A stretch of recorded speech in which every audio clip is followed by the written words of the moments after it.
Նիկոլ Փաշինյանը Facebook-յան իր էջում գրել էր, քանի որ 301 թվականին հայ առաքելական եկեղեցին ստեղծվել է պետության կողմից, ճիշտ կլինի, որ 10-55 բոլոր եկեղեցիներում հնչի օրհնեկը, դրոշը տեղադրված լինի։ Առավոտել ասես դրոշը տեղադրվեն եկեղեցու դրան մոտ կամ ներսում մի տեղ։ Որպես խորհրդարանական ընդդիմություն ինչ այլ առաջարկներ կարող եք ներկայացնել Նիկոլ Փաշինյանին։ Հիմա կարող է մի երկու պատարակ հետո ասենք ուզենա օրինակ այլ իր սրտի մոտ երաժիշտների կամ երգիչների երաժշտությունը հնչի։ Ասենք սուպեր սակոյի երաժշտությունը կարող է, ասենք որ կներեք, ասենք պատարակից առաջ սուպեր սակոյի երաժշտությունը հնչի։ Չի բացառում, չէ՞ որ մի օր առավոտը արթնանա, սրտիկ դնի, չգիտեմ, ծաղիկ դնի եւ ասի այլևս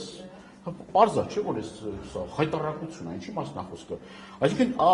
ինձ համար զարմանալի չի, այն որ արդեն ԱԱԾ-ն, որ արդեն կամաց վերածվում է NKVD-ի, արդեն գնում է եւ ուրեմն քահանաների հորդորում է, չէ՞, ասենց չգիտեմ, նոր բառը, չէ, հորդորում են։ Այսինքն խնդրում են, դե գիտեք, չէ, ԱԱԾ-ի խնդրանքը որն է, ասենք ԱԱԾ-ն գնում է, բան, խնդրում է, էլի, ասենց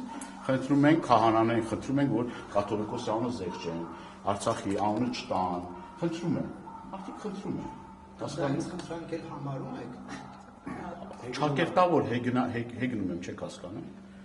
Ոնց կարա ԱԱԾ աշխատող գնա քահանային խնդրի, որ օրինակ դա ինչ է, համանդրությամբ էլ 100 անգամ ասել ենք, չէ, որ այս մարդ իրավունք չունի միջամտելու եկեղեցու ներքին գործերի։ Սա ուղիղ քրեական գործ է։ Այդ մարդն էլ ինքն էլ խոստովանեց, որ այո,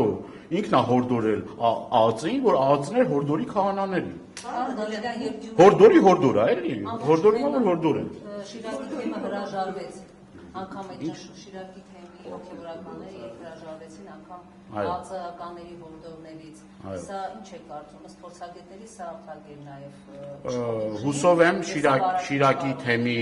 հոգևորականները չեն հայտնվի քրեակատարողական հիմնարկում իր հորդորը մերժելու համար։